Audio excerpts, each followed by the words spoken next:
Welcome back to the Diary of a Fool's Project. Today there's another episode of The Fool's Tale and we'll meet the magician. Or rather, we'll witness how the fool meets the magician and see what happens. So, let's dive right in. 1. The Magician. The spring passes as all springs before it have passed. The days grow longer and the sun shines warmer. On a bright afternoon, the fool is sitting in the grass outside the castle gate, watching the flowers while his balls slumber contentedly beside him. Then a traveler in a long robe approaches, and instead of passing by as usual, he comes straight toward the fool. "Hi, I'm looking for the honorable little king and a bed for the night. Can you help me?" The fool is taken aback by this demeanor. He nods, jingling, and stands up to show the stranger the way to the hall where the king usually stays in the afternoons. The stranger points with his long fingers into the grass. "Don't forget those, I'm sure you'll need them." The fool nods eagerly, jingling. As soon as they have crossed the courtyard and reached the hall, the stranger strides toward the king as if it were a matter of course, and the fool hears a reverent whisper among those present. One word from the murmur reaches his ear. Wizard. When the sun disappears behind the castle battlements that evening, the fool does not go to bed. He remains in the hall, keeping perfectly still. His blue eyes watch the stranger's every move.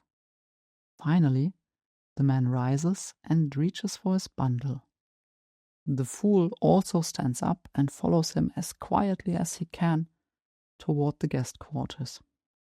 He catches up with the stranger by the stables, who turns around knowingly at the soft jingle and regards the fool with a friendly gaze. "I had a feeling we'd see each other again," he says.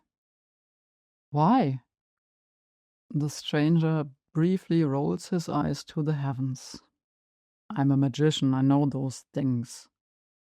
"Oh," says the fool, "I thought you were a wizard." "Magician, wizard, sorcerer, trickster," the magician replies. "What we call ourselves doesn't matter. What matters is what we do and who we are." "And what is it that you do?" asks the fool with a little jingle. "Well, what do you think? Save the world, keep the show on the road, make the world better, more beautiful." He spreads his arms as if he had said something completely obvious. The fool tilts his head. "Can you solve problems and complete masterpieces?" he asks, with an unaccustomed skepticism in his voice. "Of course, I just said so." The magician's smile widens. "Do you want to be able to do that too?" The fool nods, jingling so excitedly that the horses in their stalls begin to whinny. Yes, exactly. I want to be able to do that too. What do I have to do?" The magician places a hand between his shoulder blades and gently pushes him onward. "Come with me to my chamber. One does not discuss such things between the door and the hinge." "Hinging." Just come." In the chamber, the magician silently begins to unpack his bundle. The fool follows him with his eyes, while his hands, in his pockets, nervously trace the seams of his balls, the edges of small stones, and the curves of the last chestnuts. He watches as the magician spreads strange things out on the small table in the room. Items, shapes, figures the fool has never seen before. When the magician is finally satisfied, he gestures to a chair. While the fool takes a seat on the soft fur, the magician busies himself with cups and carafes. Then he places a cup with a dark liquid in front of the fool on the little table, ignites the wick of a jet-black candle with a snap of his fingers, and sits down with a second cup on a small wooden stool as if it were a throne. "Drink. It doesn't taste very good, but it helps." The fool obeys and takes a sip of the bitter draught. Yuck. "So, you want to become a wizard?" the magician repeats. The fool now nods so timidly that the little bells remain silent. Yes, I think so. I want to solve something and complete something or something. And I think I want to find someone. And if wizards can do that, then I surely want to be a wizard, right? I can't tell you what you want. I'm a magician, not a clairvoyant. There are differences. We magicians and wizards make things come true. We create the world. We forge possibilities. We guard the magic and the wisdom of our kingdoms. But we rarely know what's going on in someone else's head or what the weather will be like tomorrow. Don't have any illusions about that. I only sense that something connects you and me. But that's good. What you said, I want that. I don't care what the weather will be like tomorrow. Okay, you can have that. Really? Yes, you can have anything.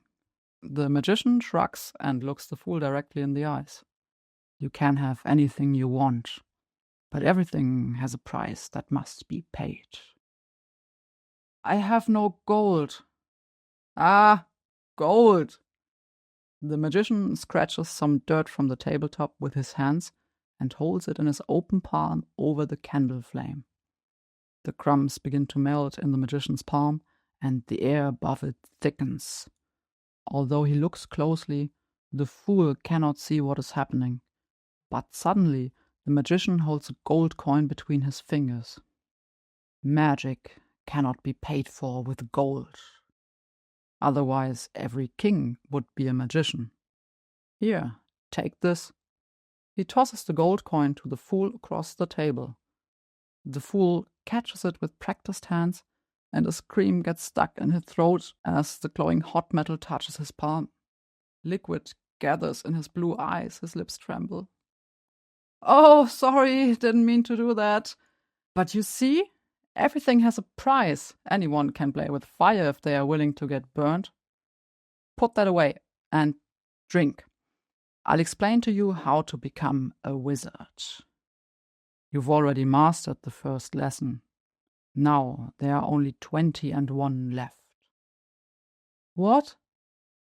21 lessons. You have mastered the first lesson. Well done. Test passed. You are officially a wizard's apprentice. Congratulations. Now, you have 20 more lessons to master and the final test to pass. And then you will be a wizard. Then you will be able to do everything you want to do. But the path will not be easy. Drink. The fool obeys and brings the cup to his mouth again. Are the walls spinning, or is he just imagining it? So, on your path from fool to wizard, you will pass through various stages, and with each further stage, you will learn something new. On your journey, you will have to meet many strange figures and master many dangers, and with every step of the path, you will transform yourself until you... The magician's sing-song voice echoes in the fool's head, but soon he no longer hears the words. When a sunbeam tickles the fool's cheek, he starts. He must have fallen asleep in his chair. The room is empty. The magician is gone. On the small wooden table lies a piece of stiff paper on which strange signs are depicted. Something stirs within the fool.